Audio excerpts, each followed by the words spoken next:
এটা একদম বাস্তব কথা। লাইফে যদি একটু আনন্দ, একটু উপভোগ যদি করতে চান, তাহলে ট্রাভেলিং করুন। প্রকৃতির যে এত সুন্দর, এত মায়া, এ জীবনে না দেখলে আর কখনো কিছু দেখা যাবে না। এই পাহাড়ের কোলে কোলে চাষ, আমরা শহরতলির মানুষ এগুলো কিছু উপভোগই করতে পারি না। হয়তো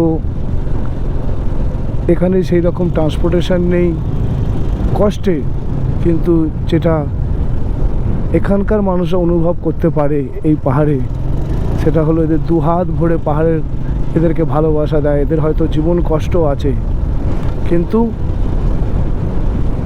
অনেক বর্ণময়। এক একটা রাজ্যের এক একটা সংস্কৃতি, এক একটা সভ্যতা, এক একটা কালচার আছে। এগুলোই দেখার জন্য তো বাড়ি থেকে বেরিয়ে পড়ি বারবার।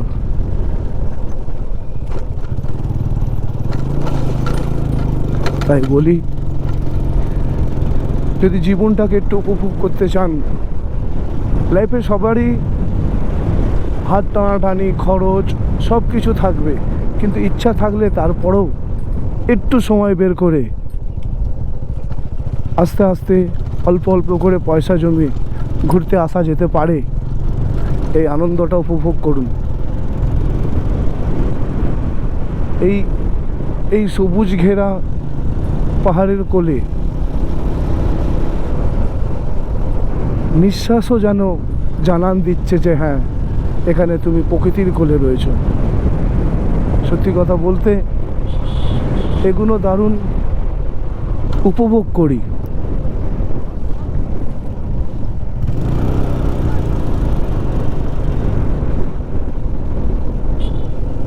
আমি আগাগোড়াই পাহাড় প্রেমী, পাহাড়কে খুব ভালো লাগে। আর এই পাহাড়ের ভালোবাসা পুরুলিয়া থেকেই শুরু হয়েছিল। ছোট্ট পাহাড়, কিন্তু ওই যে বলে না, পাহাড়ে তুমি একবার গেলেই যাবে ফেঁসে। কারণ পাহাড়ের রূপ, পাহাড়ের মায়ায় যদি তুমি একবার বন্ধনে বেঁধে পড়ো, তাহলে আর রক্ষে নেই, বারবার ঘর ছাড়া হতে হবে। তবে সবারই পরিবার আছে, সবারই ফ্যামিলি আছে, আমারও আছে, ছেড়ে আসতে হয়। মা, বউ, বাচ্চা, বোন সবাইকেই ছেড়ে আসতে হয়, খারাপ লাগে। কিন্তু তারপরেও এই প্রকৃতির কোলে এসে যেন নিজেকে হারিয়ে ফেলি। এ এক অদ্ভুত মায়া। কিছু না দেখলেও হবে যেন এই পাহাড়ে এক পাহাড় থেকে আর এক পাহাড়, এক পাহাড় থেকে আর এক পাহাড় স্নিগ্ধতার সাথে শুধু দু চোখ ভরে দেখে যেতে চাই, শুধু অনুভব করতে চাই। এখানে জীবনে আর কিছুই পাবো না, থেকে যাবে শুধু স্মৃতি, কিছু ভালোবাসা। তাই আমি বারংবার সকলকেই বলি যে সকলেই পাহাড়ে ঘুরতে আসো, কিন্তু পাহাড়টাকে নোংরা করো না। সঙ্গে এমন কিছু রাখো যে নিজের আবর্জনাগুলো তার মধ্যে রেখে চলো, কিন্তু পাহাড়ে কিছু প্লাস্টিক যত দ্রব্য ফেলো না। কারণ পাহাড় খুবই পরিষ্কার, এত ন্যাচারাল, এত গাছপালা, যাতে আমাদের দরুন তাদের যেন কোনো কষ্ট না হয়। কারণ এই পৃথিবী, এই সভ্যতা, বড় বাড়ি, আমরা গাছকে ধ্বংস করেছি। আর ডিজিটাল যুগে এই পাহাড় খোদাই করে করে তার বাস্তুতন্ত্র, তার ভারসাম্য ক্রমশ হারিয়ে যাচ্ছে, ক্রমশ নষ্ট হচ্ছে। তাই সকল বন্ধুদের বলি, যে সমস্ত রাইডার বন্ধুরা, বাইকার বন্ধুরা, দাদা দিদি আছো, ভাই বোন, আমি কোনো উপদেশ দিচ্ছি না ছোট হয়ে, শুধু এটুকুই বলতে চাই, সবাই আসো, ঘোরো, আমিও আসবো, আমিও ঘুরবো, উপভোগ করবো, কিন্তু পাহাড়টাকে নোংরা করলে হবে না। কারণ ক্রমশ আমাদের জলবায়ু পরিবর্তন হচ্ছে।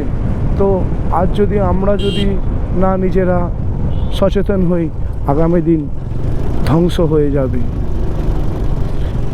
আমরা বলতেই পারি যে উড়িষ্যার যদি পাহাড়, এই সমস্ত পাহাড় ধ্বংস হয়, তাহলে আমাদের কি কোনো ক্ষতি হবে? 100 বার ক্ষতি হবে। কারণ সবাইকে নিয়ে চলতে হবে।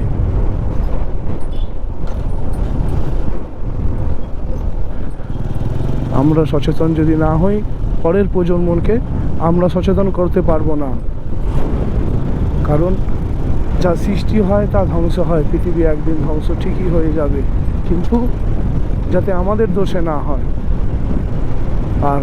আমরা এই নিয়ে বরংবারই আমাদের রাইডিং কমিউনিটি সব সময় বলে থাকে যে নোংরা করো না পাহাড়কে, সচেতনভাবে থাকতে হবে, সচেতনভাবে ঘুরতে হবে, সাবধানে চলতে হবে, আর অতি অবশ্যই